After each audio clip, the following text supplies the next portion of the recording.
Des cœurs créés en laboratoire. Des cœurs artificiels capables de remplacer totalement le cœur humain. Et des cochons génétiquement modifiés pour devenir des donneurs d'organes. Il disait, n'en déplaise aux poètes, le cœur n'est qu'une pompe. Sommes-nous vraiment prêts pour cette médecine du futur? Car aujourd'hui, les dons d'organes sont trop rares. Rien qu'en Europe, plus de 1000 personnes attendent un nouveau cœur. Un tiers des patients est condamné. Pour remédier à cette pénurie, la science et la médecine n'ont pas d'autre choix que d'innover. Aujourd'hui déjà, des valves cardiaques capables de grandir avec l'enfant souffrant de malformations sont porteuses d'espoir et d'avenir. Mais jusqu'où peut aller la recherche médicale? Que faisons-nous au juste? Est-ce acceptable ou va-t-on trop loin? Elmar Sprink a reçu un nouveau cœur en 2012. Depuis, il ne cesse d'étonner le monde médical. Elmar est un cas unique. Il veut profiter au maximum de cette seconde vie qui lui a été donnée. Être en bonne santé est une chance qu'on apprécie d'autant plus qu'on a été gravement malade.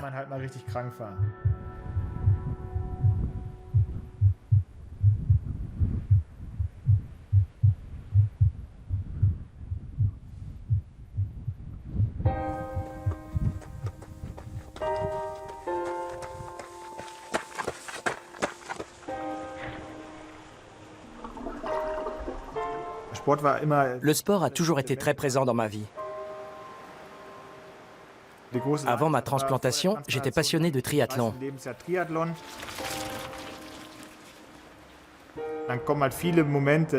Quand je cours en forêt ou en montagne, je fais souvent une pause pour profiter du moment. Je contemple le paysage et je me dis que j'ai beaucoup de chance d'avoir reçu un cœur.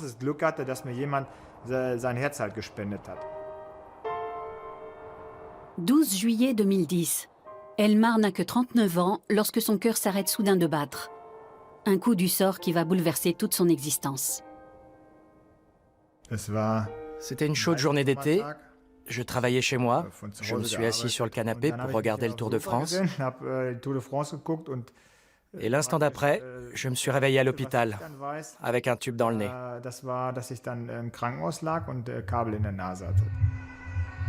Sa femme, Karine, le découvre au sol, inconscient. Les secours emmènent Elmar au service de réanimation de l'hôpital le plus proche. Les médecins lui font passer une batterie d'examens, mais rien n'explique la défaillance subite de son cœur. Au fil des mois, son état s'aggrave. Le verdict est sans appel. Elmar a besoin d'un nouveau cœur. Il est loin d'être un cas isolé. En Europe, aujourd'hui, les maladies cardiovasculaires sont la première cause de décès, faisant près de 4 millions de victimes chaque année. Mais pourquoi le cœur est-il un organe vital, contrairement à d'autres? Le cœur est notre moteur.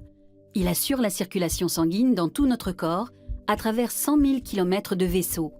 Une pompe qui bat à un rythme régulier et sans jamais s'arrêter, pas moins de 36 millions de fois par an. Dès la 10e semaine de grossesse, le cœur du fœtus se met en route selon un cycle immuable. Il commence par pomper le sang pauvre en oxygène dans le ventricule droit. Le sang est ensuite propulsé dans l'artère pulmonaire en direction des poumons.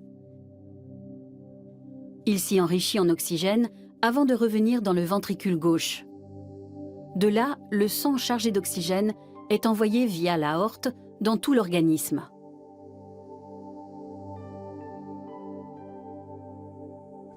Jan Goumert dirige la clinique de chirurgie thoracique et cardiovasculaire à Badenhausen, l'un des plus grands centres de transplantation en Europe.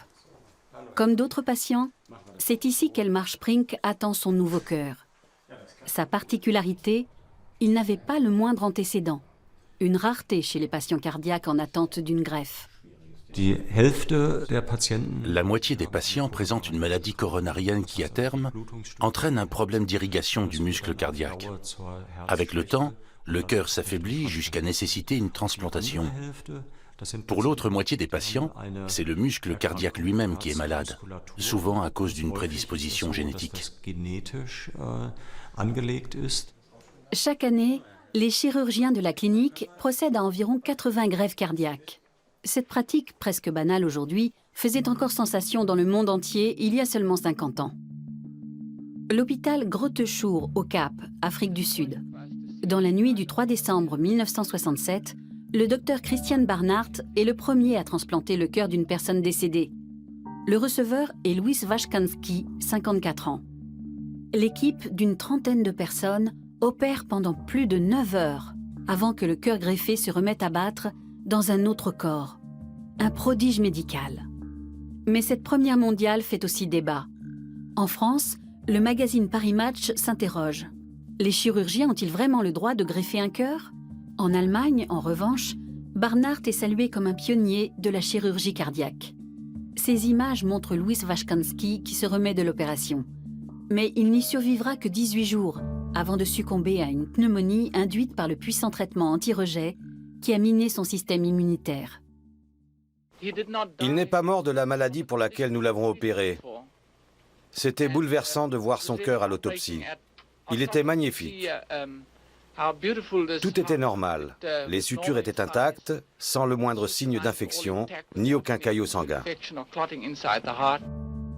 Il faudra encore plusieurs années et de nombreux revers pour que la transplantation cardiaque devienne une procédure médicale sûre. Aujourd'hui, 50 ans plus tard, les greffes font presque partie du quotidien des chirurgiens. Le taux de survie a grimpé, notamment grâce aux nouveaux médicaments anti-rejet. Et pourtant, le nombre de greffes cardiaques ne progresse pas, car ce sont les donneurs qui manquent, surtout en Allemagne. Niemand wartet in Europa. Personne en Europe, et peut-être même dans le monde, n'attend aussi longtemps qu'en Allemagne. À l'heure actuelle, un patient allemand ne peut espérer recevoir un cœur qu'à condition d'être sur la liste des super-urgences. Et même là, il faut patienter 6 à 8 mois à l'hôpital avant de recevoir un greffon. Elmar Sprink a lui aussi enduré cette attente interminable. Malgré l'urgence, il n'y a pas de cœur disponible pour lui. Mi-février 2012, cela faisait déjà 5 à 6 semaines que j'étais hospitalisé. J'avais encore fait un arrêt cardiaque et heureusement, les médecins avaient pu intervenir rapidement. Mais un jour, ils ont annoncé à ma famille que je n'avais plus que 12 à 24 heures à vivre.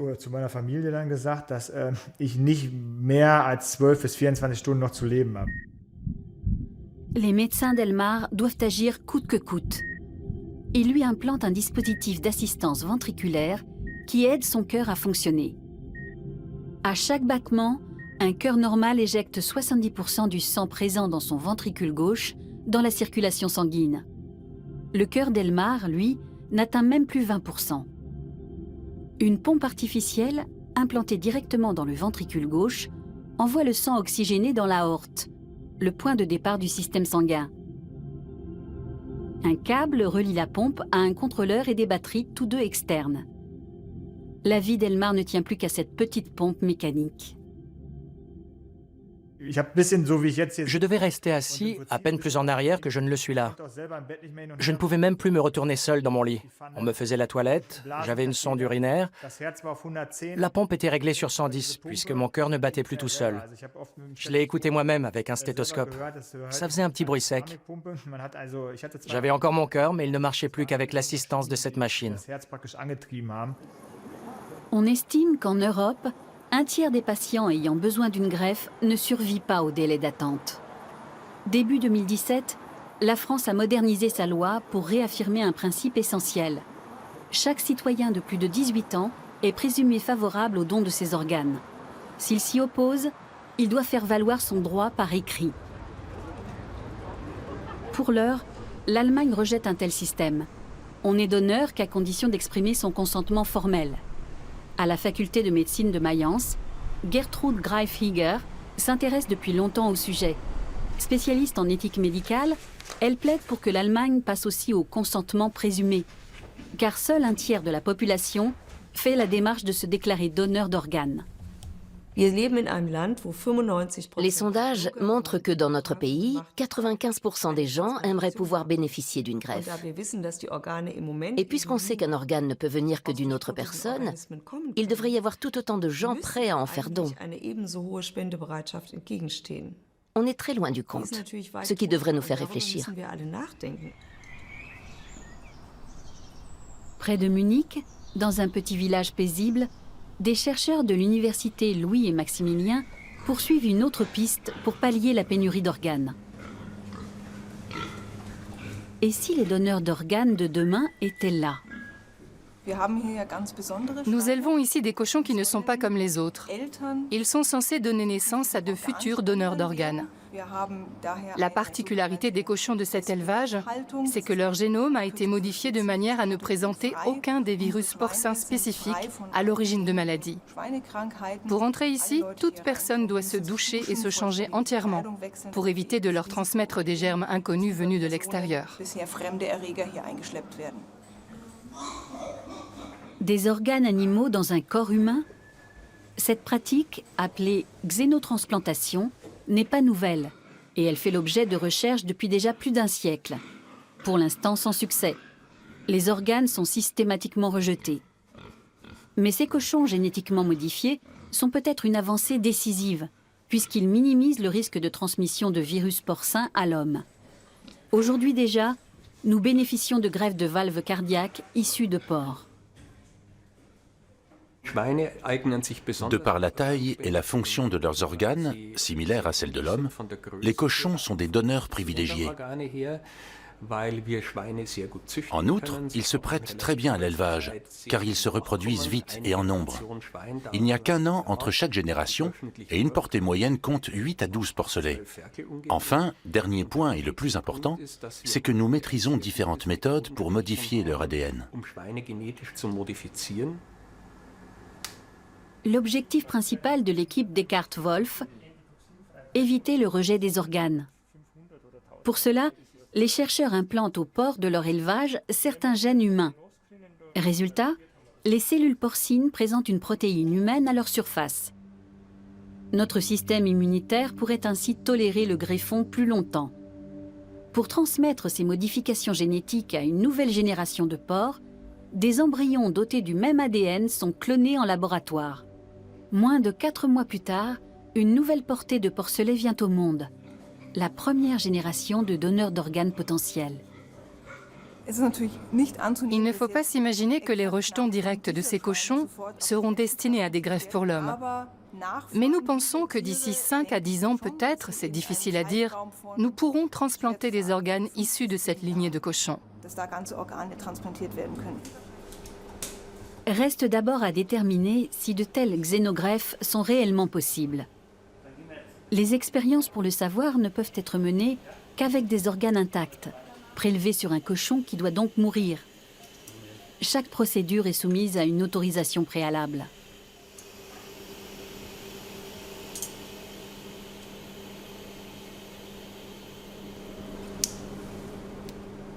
Le cœur est relié à un circuit sanguin artificiel de sang humain de façon à simuler l'organisme.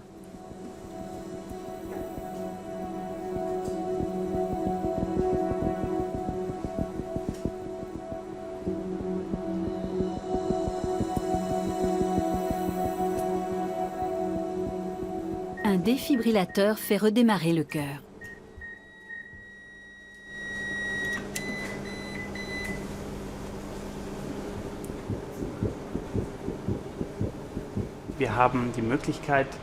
De cette façon, nous pouvons tester comment un cœur de cochon génétiquement modifié réagit au sang humain.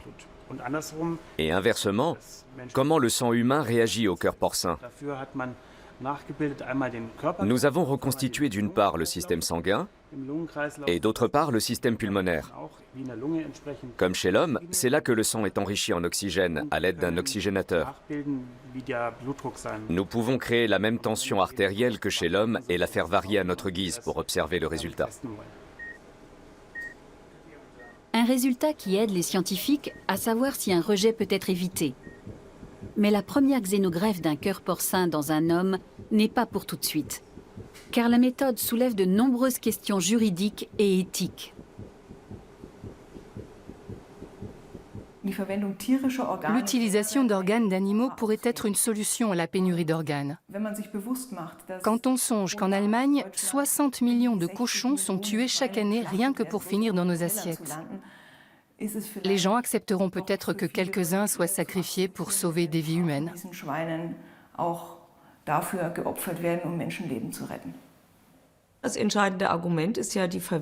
Le fond du problème, c'est qu'une espèce animale, douée d'intelligence, de sensibilité, mais aussi de dignité, serait élevée dans le seul et unique but de servir d'objet, de produit pour une procédure médicale. Une limite serait alors franchie, et cela mérite réflexion. Pour l'heure, les patients en attente d'un organe ne peuvent compter que sur les dons humains. Or, depuis des années, le consentement aux dons stagne, recule même. Un point très délicat reste à trancher. Quand est-on véritablement mort ? Les gens ont très peur que les médecins ne leur appliquent plus les mêmes traitements à partir du moment où ils ont une carte de donneur d'organes ou qu'ils consentent à être donneurs. Ils redoutent qu'on ne voit plus en eux que des donneurs d'organes potentiels et qu'on mette fin prématurément à leur traitement pour pouvoir prélever leurs organes. Mais cette crainte est infondée, dans la mesure où le traitement d'une personne qui s'est déclarée prête à donner ses organes sera mené à terme, même après l'heure du décès. En France et en Allemagne, depuis 1968 et suite aux progrès en matière de réanimation, il faut d'abord constater la mort cérébrale du patient. Au moins 2 médecins doivent confirmer séparément l'arrêt irréversible de l'activité cérébrale. Ensuite seulement, la procédure de don est lancée. Et pour que les organes restent irrigués et oxygénés, le patient doit être sous respirateur artificiel jusqu'au prélèvement. Le siège d'Eurotransplant aux Pays-Bas coordonne les dons d'organes pour 8 pays européens. C'est différent en France, où l'organisme responsable est l'Agence de biomédecine, qui dépend du ministère de la Santé. Le personnel d'Eurotransplant examine la comptabilité biologique des organes et le degré d'urgence. 1200 personnes sont en attente d'un nouveau cœur et seule la moitié en recevra un. Elmar Sprink aussi espère faire partie des plus chanceux. Après 7 mois d'attente, la bonne nouvelle tombe enfin. C'était le 8 juin, vendredi soir. Je m'en souviens comme si c'était hier. André, l'infirmier, est arrivé et nous a dit « C'est parti ». On s'est demandé de quoi il parle. On a un cœur pour toi. On va vous laisser seuls quelques minutes. Karine et moi, nous nous sommes regardés. Je savais que c'était la seule option. Je ne pouvais pas vivre indéfiniment avec l'implant cardiaque. C'était évident. Il me fallait un nouveau cœur. Quand un receveur compatible est trouvé, tout doit se passer au plus vite et sans entrave, car les médecins ont très peu de temps. De tous les organes, le cœur est celui dont la greffe est la plus conditionnée par le temps. Si le délai entre le prélèvement et l'implantation dépasse 3h30, la viabilité du cœur diminue de 10% par heure supplémentaire. Il y a donc une forte pression pour mener la procédure à bien dans ce court intervalle. Ces conteneurs pour organes pourraient-ils révolutionner tout le système ? Avec la procédure classique en ischémie froide, le greffon est refroidi dans de la glace pilée. Là, il est maintenu à température corporelle et alimenté en sang oxygéné. Cet appareil, appelé Organ Care System, est l'une des grandes innovations technologiques récentes en chirurgie transplantatoire.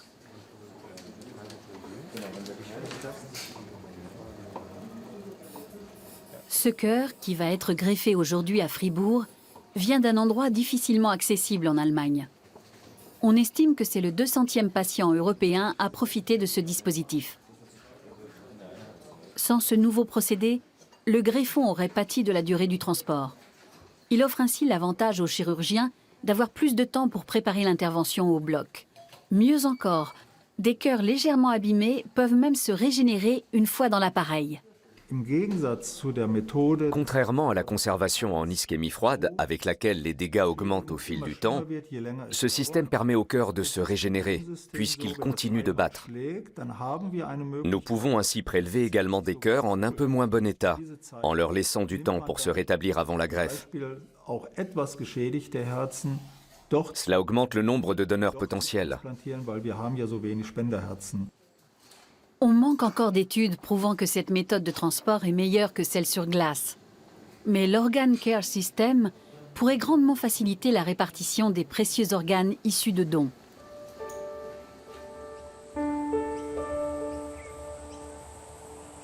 Elmar Sprink a reçu l'un des rares cœurs disponibles et il se remet rapidement de l'opération. Seulement un mois plus tard, il est de retour chez lui. Il se souvient avec clarté des premiers instants de sa nouvelle vie. Je trouvais particulièrement agréable de sentir le soleil sur ma peau. Marcher pieds nus dans l'herbe aussi, c'était une sensation formidable. Elmar se bat pour reprendre le cours de sa vie avec des hauts et des bas. Il est animé par la volonté de refaire du sport avec ce deuxième cœur. Les 6 premiers mois ont été difficiles. Je faisais de l'hypertension, j'avais des douleurs au thorax, mes valeurs sanguines jouaient au yo-yo. En août, je me suis remis au vélo. À ma première sortie, j'ai roulé à 12,5 km/h en moyenne, ce qui est lent. J'avais juste envie de rouler. Une vieille dame m'a doublé avec ses sacs de course, alors que j'avais tout l'attirail du cycliste. Elle a dû me prendre pour un vrai crétin. J'ai d'abord fait 7 km, puis 10, et ainsi de suite. De passage à la clinique, Elmar rend visite à Michel Morchous, le chirurgien qui l'a opéré 5 ans plus tôt. Avoir un nouveau cœur qui marche aussi bien et les bons médicaments, c'est génial. Parce que j'aime faire du sport. C'est incroyable qu'un cœur greffé soit aussi performant. Mais même si le cœur d'Elmar dépasse toutes les espérances, combien de temps tiendra-t-il? Il faut bien garder à l'esprit qu'une transplantation ne permet pas de vivre éternellement. Certains pensent « c'est bon, j'ai un nouveau cœur, j'ai 50 ans devant moi ». C'est faux. 10 ans après la greffe, seuls 55% des patients sont encore en vie. 20 ans plus tard, ils ne sont plus que 25%, à cause du rejet chronique du greffon. Elmar espère déjouer les pronostics et fait tout son possible pour garder son cœur en bonne santé. Bien des choses qui vous semblent banales au quotidien ne le sont pas pour une personne greffée. J'aimerais surtout avoir une espérance de vie normale et garder la santé. Être en bonne santé est une chance qu'on apprécie d'autant plus qu'on a été gravement malade. Si Elmar peut vivre avec le cœur d'un autre, c'est aussi et surtout grâce aux immunosuppresseurs. Chaque matin, à 9 h, il prend les cachets qui empêchent son organisme d'attaquer le cœur greffé. L'arrivée de la cyclosporine, dans les années 1980, a amélioré le traitement. Mais les effets indésirables sont encore très présents. Ça fait pas mal de cachets. Devant, ce sont les immunosuppresseurs qui me sont nécessaires. Les autres comprimés, ce sont des compléments alimentaires. Pour l'organisme d'Elmar, le cœur greffé est un intrus, constitué de cellules du donneur. Les lymphocytes T identifient ces cellules étrangères et vont les marquer. Cela active la réponse immunitaire qui a pour objectif d'éliminer ou de tuer ce corps étranger. Résultat, un rejet aigu du greffon.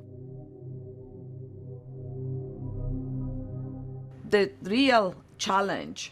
vrai challenge, c'est de trouver une substance qui bloque la réponse immunitaire dans le greffon sans pour autant affecter le reste de l'organisme.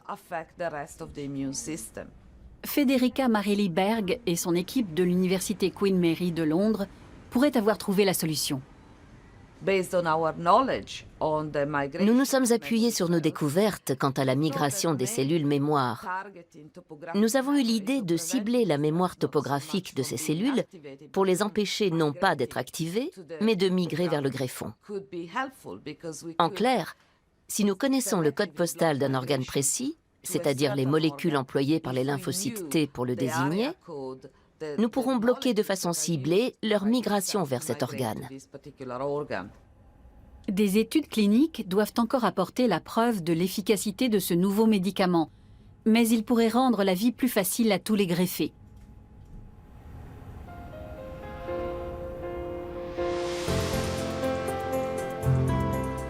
En dépit des effets indésirables liés à son traitement, Elmar Sprink veut continuer à aller de l'avant. Pour doser au mieux ses efforts et éviter de trop fatiguer son deuxième cœur, il se fait régulièrement examiner. En 3 ans seulement depuis sa greffe, son cœur s'est étonnamment bien adapté à sa vie de sportif.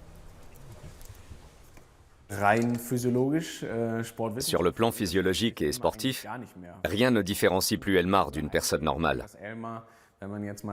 On peut même dire qu'il fait partie des 5 à 10% de sportifs amateurs les plus en forme. Elmar a un rêve, être le premier greffier cardiaque à faire un Ironman.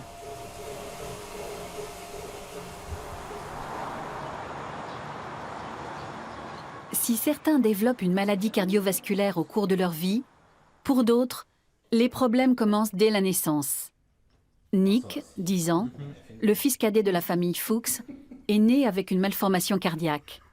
Une menace constante pour sa vie, difficile à gérer pour sa famille.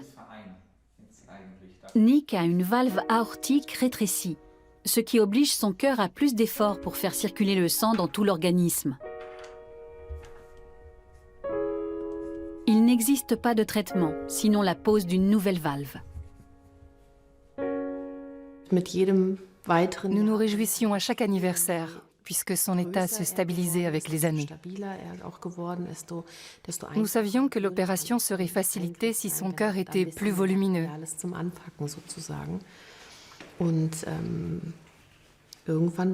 Jusqu'au jour où il est devenu impératif de l'opérer pour qu'il puisse continuer à vivre. Pour garantir à Nick une vie la plus normale possible, une valve cardiaque particulière lui est destinée. Cette valve biologique d'un nouveau genre, la voici. Elle a été fabriquée en laboratoire par les chercheurs de l'École supérieure de médecine de Hanovre. Des pionniers de l'ingénierie tissulaire, la culture de tissus vivants. Ce genre de valve est une chance pour les enfants comme Nick. Elle grandira à son rythme, ne déclenchera aucun rejet et dans l'idéal fonctionnera toute sa vie, contrairement aux valves artificielles. Les autres valves cardiaques biologiques présentent les inconvénients habituels, surtout pour des enfants et des adolescents. Même si un adolescent a fini sa croissance, ce qui élimine déjà un problème, la viabilité des valves biologiques n'est que de 5 ans. Ensuite, il faut la remplacer. Et rebelote 5 ans plus tard. Cela fait 20 ans qu'Axel Averich se consacre à la médecine régénérative. Il a développé cette valve cardiaque innovante avec son équipe. Pour la fabriquer, les chercheurs utilisent des valves cardiaques humaines issues de donneurs. Dans des salles à hygiène contrôlée, toutes les cellules du donneur sont détruites au moyen d'une solution détergente spéciale. Il ne reste alors que la matrice de collagène. À l'implantation, cela va déclencher une réaction étonnante dans l'organisme. À peine la nouvelle valve est-elle cousue dans le cœur que l'organisme va déclencher son mécanisme de régénération endogène pour lui redonner un aspect normal. Les premiers envoyés sur place sont les globules blancs qui doivent déterminer s'il s'agit d'un corps étranger. Mais la valve n'étant pas constituée de cellules, ils ne vont pas l'identifier comme une intruse et la détruire. Ces globules blancs vont alors se différencier en macrophages qui peuvent devenir des cellules de tissu conjonctif.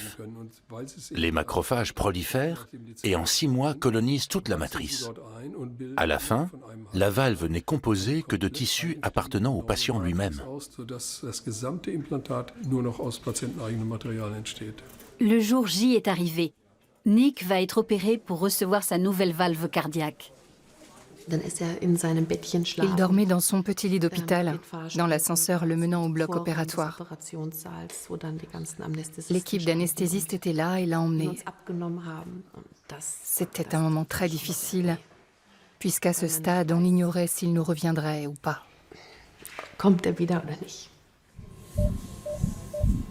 L'opération se déroule sous anesthésie générale, avec perfusion et monitoring de toutes les fonctions vitales. L'équipe de 10 personnes qui assistent le chirurgien Alexander Horke prépare le cœur de Nick à l'opération. Afin de retirer la valve défaillante, un appareil de circulation extracorporelle doit prendre le relais du cœur et des poumons de Nick pendant plusieurs heures. Tout est prêt pour la CEC? Oui, c'est prêt. La machine tourne à 2000. On va baisser la pression. Ok, pression baissée. La horte est clampée, le cœur ralenti.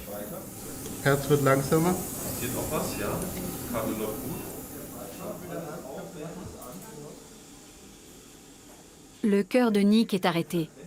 Il est temps de préparer sa nouvelle valve cardiaque pour la greffe.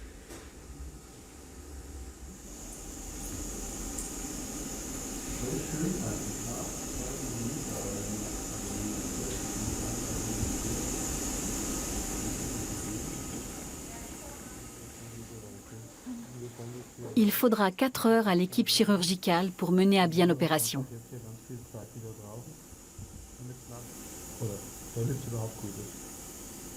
C'est le moment crucial. Le cœur-poumon artificiel est arrêté. Lentement, le cœur de Nick se remplit à nouveau de son sang. Le muscle cardiaque doit s'activer. Son cœur recommencera-t-il à battre tout seul?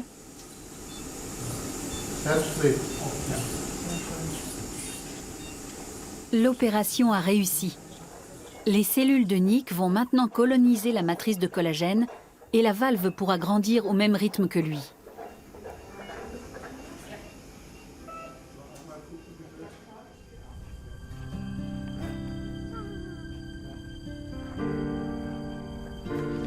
Quatre semaines plus tard, le garçonnet s'est remis de la lourde intervention.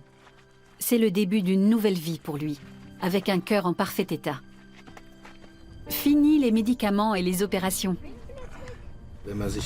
Quand on revoit les photos de lui à l'hôpital, il y a 4 semaines, la différence saute aux yeux. L'incision est cicatrisée.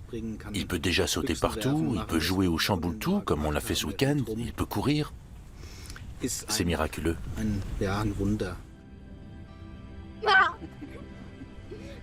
Depuis 2006, plus de 200 enfants ont reçu une valve cardiaque semblable à celle de Nick. Et tous se portent bien.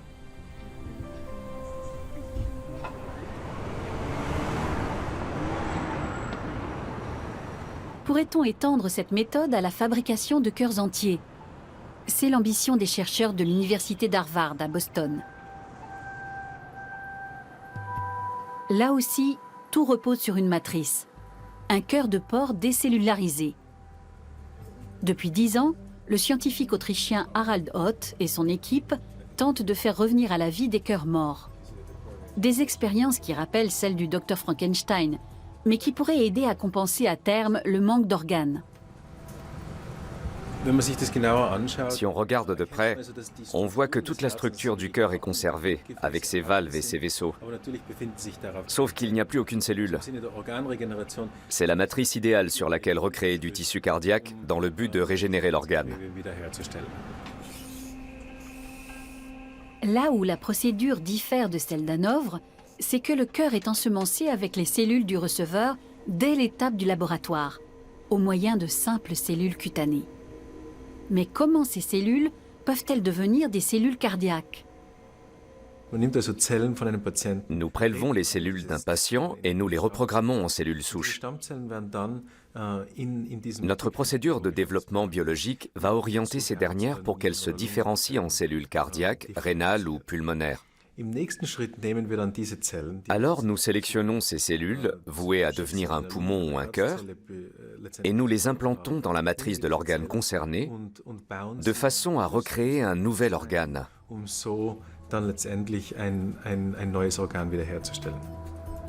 Dans un bioréacteur spécial, les cellules reprogrammées du receveur vont pouvoir coloniser la matrice.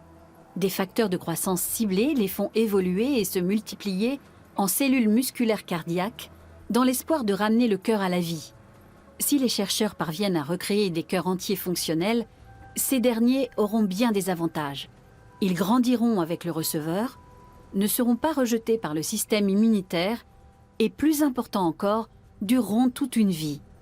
Les scientifiques estiment néanmoins qu'il faudra encore une 50aine d'années pour que la méthode soit au point. Le 5 juillet 2015, 3 ans après sa transplantation, Elmar va mettre son deuxième cœur à rude épreuve. C'est le jour le plus chaud à Francfort depuis le début des relevés météo. Comme 3000 autres participants, il prend le départ de la course Ironman.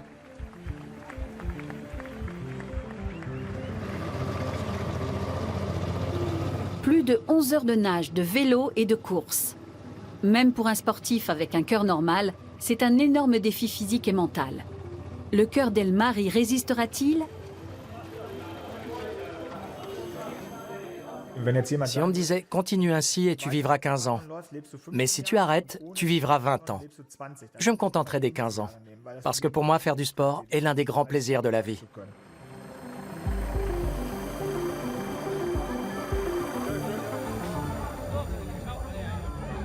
Ce jour-là, seul un tiers des participants franchit la ligne d'arrivée.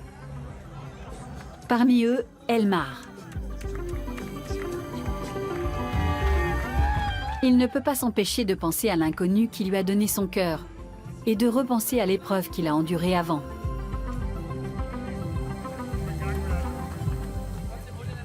Physiquement, je suis très résistant, mais mentalement, je suis très fragile. J'ai des flashbacks de ce que j'ai vécu. Dès que j'entends une sirène d'ambulance, les souvenirs remontent. Je dors mal, je souffre de stress post-traumatique. Les autres ne voient pas tout ça. Quelqu'un qui découvre mon histoire va se dire « il a reçu un nouveau cœur et hop, il fait un Ironman ». Mais rien n'est simple. Elmar n'est pas le seul dans ce cas. Depuis 2007, dans ce centre de rééducation à Meneusé, en Rhénanie du Nord-Westphalie, tout un service est dédié à la psychocardiologie, une discipline encore jeune qui étudie l'interaction entre le cœur et l'esprit. Dès 1930, le docteur von Krehe, un interniste allemand renommé, a dit qu'une maladie cardiaque était toujours une maladie de l'esprit liée au stress. À l'époque, personne n'y croyait. Cela faisait ricaner. Mais depuis 30 ans, des études sérieuses en ont apporté la preuve, au-delà de simples hypothèses. On estime que 20 à 30% des personnes ayant survécu à une grave maladie cardiaque sont sujettes à la dépression ou à des crises d'angoisse. Les patients se sentent impuissants. La plupart d'entre eux subissent une longue anesthésie générale et doivent être reliés à un cœur-poumon artificiel. Pour beaucoup, c'est une idée terrifiante de savoir sa vie suspendue à une machine. D'après mon expérience, la souffrance psychique serait atténuée si on discutait davantage de toutes ces choses. Une souffrance et des angoisses qu'Elmar connaît bien et qu'il combat en s'efforçant de rester en bonne santé. Le sport est sa forme de thérapie. Quand Martin Halle, cardiologue du sport, entend parler du cas d'Elmar, il se propose d'étudier ce deuxième cœur si étonnant et d'assurer l'accompagnement médical d'Elmar, dont la musculature est tout de même affaiblie par le traitement anti-rejet. Le résultat des tests montre que l'entraînement sportif d'Elmar semble avoir eu un effet inattendu. Ce qui est intéressant chez lui, c'est que dans l'effort, son pouls grimpe bien plus vite que chez d'autres transplantés. Lors d'une greffe de cœur, les connexions nerveuses sont coupées. Donc, en général, dans une situation d'effort, le pouls d'un greffé cardiaque n'augmente que légèrement, beaucoup moins que dans un cas normal. Le greffé se fatigue donc plus vite. Les nerfs cardiaques d'Elmar semblent avoir repoussé si bien que son pouls augmente normalement, comme le ferait celui d'un athlète même. Ces terminaisons nerveuses cardiaques ont retrouvé leur fonction, ce qui fait de lui un cas à part.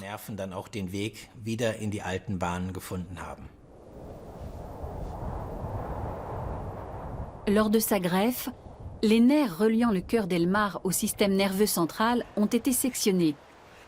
Cela explique qu'au début, du moins, comme tous les greffés cardiaques, son nouveau cœur n'était pas commandé par le cerveau, mais seulement par les hormones dans le sang. La régénération des nerfs d'Elmar est un fait exceptionnel.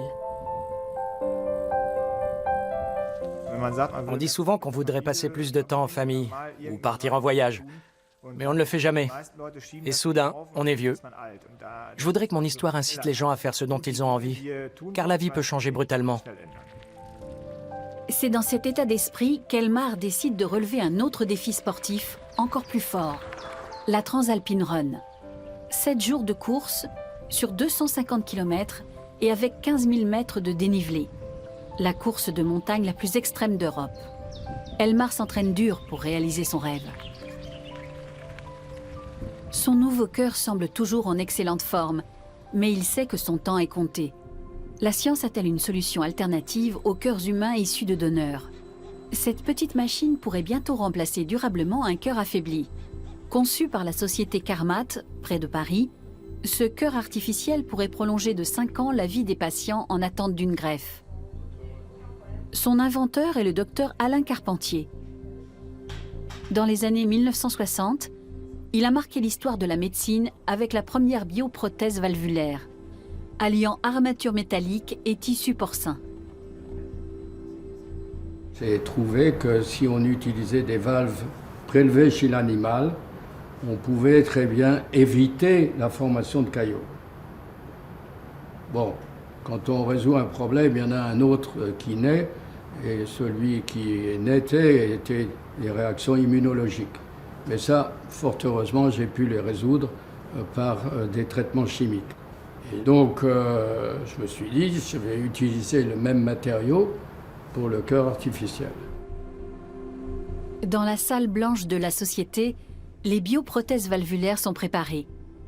La membrane est recouverte de tissu bovin, puis traitée avec une substance biochimique qui va minimiser son rejet par l'organisme. L'un des objectifs de Carmat, éviter aux patients la prise d'anticoagulants à vie, qui entraîne un risque d'hémorragie mortelle. Voici comment fonctionne le cœur artificiel. Les informations normalement transmises par le système nerveux sont ici traitées par des capteurs électroniques. Le cœur fonctionne avec 2 moteurs reliés à des pompes hydrauliques. L'électronique de pilotage surveille en permanence la pression sanguine dans la prothèse et adapte son rythme aux besoins immédiats. Les ventricules séparés par des biomembranes pompent le sang, le font circuler dans les poumons et renvoient le sang enrichi en oxygène dans le système sanguin.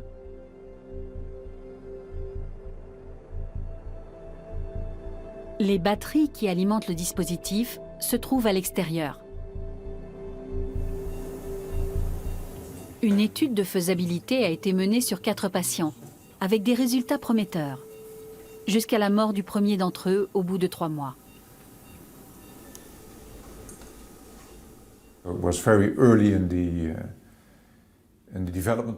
Nous en étions encore à un stade précoce du développement de la prothèse. Un composant électronique ne fonctionnait pas correctement à cause d'un défaut de fabrication. Après cela, nous avons mis en place des critères de sélection ultra stricts pour les composants.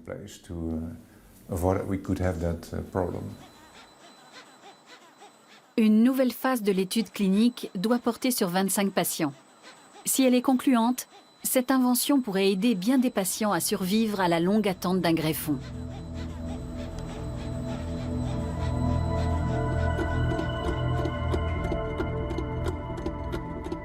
Cet autre cœur artificiel a été développé par des chercheurs allemands. Sa différence avec le cœur Carmat, une alimentation électrique qu'il s'efforce de rendre plus confortable.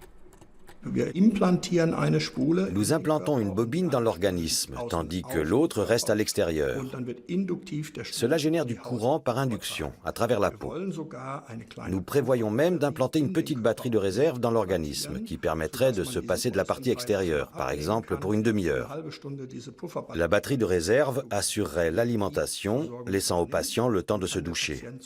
Il y aurait le même avantage qu'un cœur transplanté. Ulrich Steinzeifer et son équipe de l'École supérieure polytechnique d'Aix-la-Chapelle travaillent depuis 2009 sur ce cœur artificiel totalement implanté. De quoi assurer une meilleure qualité de vie, mais à une condition, que le cœur artificiel s'adapte au patient. Il est commandé bêtement, si je puis dire, par un ordinateur. Il faut donc d'abord lui apprendre comment réagir quand on monte un escalier ou qu'on se lève le matin. Nous avons tous déjà eu un vertige en nous levant trop vite parce que notre cœur a besoin d'un petit temps d'adaptation. Cette prothèse aussi doit s'adapter seule. Sur ce banc d'essai, les chercheurs simulent l'appareil circulatoire humain de façon à programmer le cœur artificiel à différentes situations du quotidien. Ils évaluent comment le système sanguin réagit au cœur quand on se lève, qu'on court ou qu'on se repose.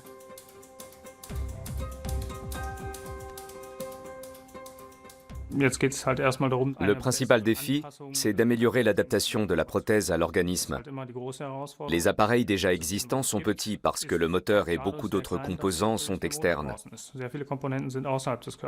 Mais pour tout mettre à l'intérieur où la place est limitée, il faut trouver un équilibre entre la taille maximale que la prothèse peut avoir et la performance à assurer.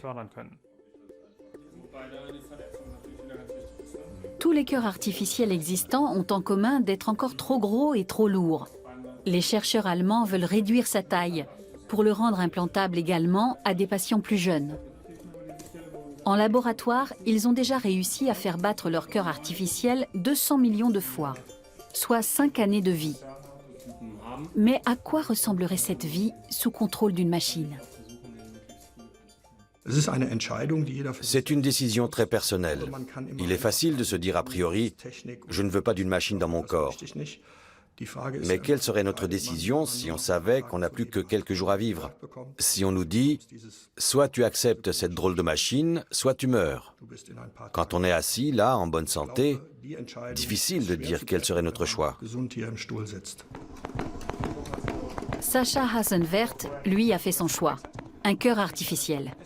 Quand il entre dans une pièce, difficile de ne pas l'entendre. Son cœur bat à 72 décibels, autant qu'un aspirateur. Cela fait 1 an et demi qu'il vit ainsi, avec le seul dispositif autorisé développé par une société texane. Le jeune homme de 34 ans souffre d'une faiblesse cardiaque génétique. Comme Elmar avant lui, il attend un cœur à l'hôpital de Bad Dönnhausen. Je pourrais pas dormir avec ça, c'est impossible. Moi, je ne l'entends même plus. Il ne m'a fallu qu'une semaine pour m'y habituer. Comment ça marche? Ça a l'air compliqué avec ces tuyaux. Non, en fait, c'est tout simple. Ils m'ont enlevé tout le cœur, qui a été remplacé par une prothèse en 2 parties, comme une moitié gauche et une moitié droite. Tu n'as plus ton ancien cœur? Non, plus du tout. Le cœur artificiel a été relié ou cousu aux artères avec des tuyaux spéciaux. Dans chaque moitié en plastique, il y a des membranes qui se gonflent et se dégonflent comme une pompe. Le mécanisme est actionné avec de l'air comprimé depuis le sac à dos. Ce cœur artificiel garde des patients en vie, mais avec une qualité de vie très limitée. Le pouls de Sacha est fixé à 130, qu'il dorme ou qu'il soit stressé. Un rythme cardiaque semblable à celui d'Elmar lors d'un marathon. Il y a encore beaucoup de progrès à faire pour qu'une machine puisse réellement remplacer le cœur humain.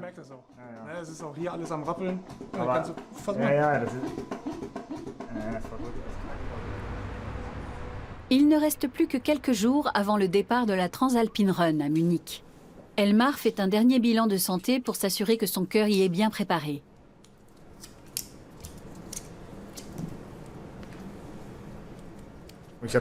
Je n'ai jamais fait de compétition sur plusieurs jours.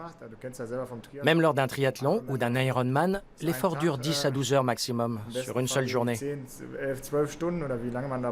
Là, j'imagine qu'il faudra faire entre 5 et 7 heures par jour, chaque jour. On peut s'attendre à ce que mon muscle cardiaque fatigue, comme un muscle normal. Son cœur bat normalement, ses valeurs sont bonnes. Aux yeux de Martin Halle, le pari d'Elmar est incroyable. C'est hallucinant. C'est un homme qui avait une grave pathologie du myocarde et qui a dû être transplanté. Après son opération, il ne pouvait marcher que quelques mètres. Et maintenant, le voilà qui peut faire des marathons ou cette course à travers les Alpes. Je trouve ça fascinant.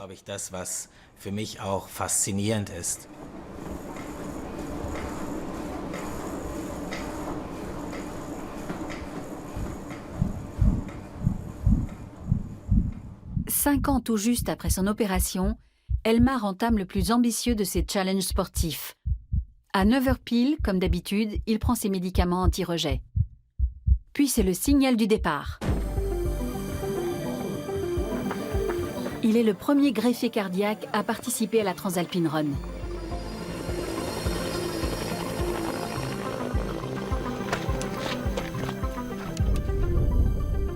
La course compte 7 étapes.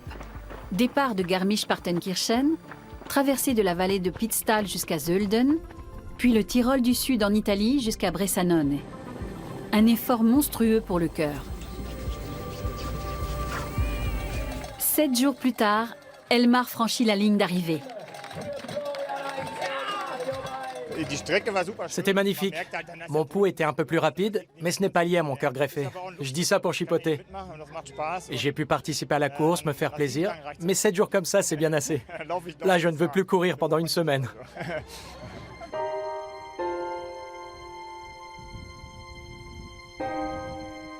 Elmar a vaincu la Transalpine Run, la preuve que son cœur greffé est capable d'un tel effort. Et il ne compte pas s'arrêter là.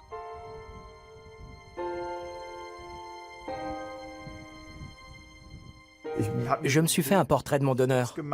J'imagine qu'il aimait aussi les sports d'endurance, qu'il en pratiquait. Cela rend les choses plus faciles à accepter. Et j'espère que de là où il est, il peut voir tout ça.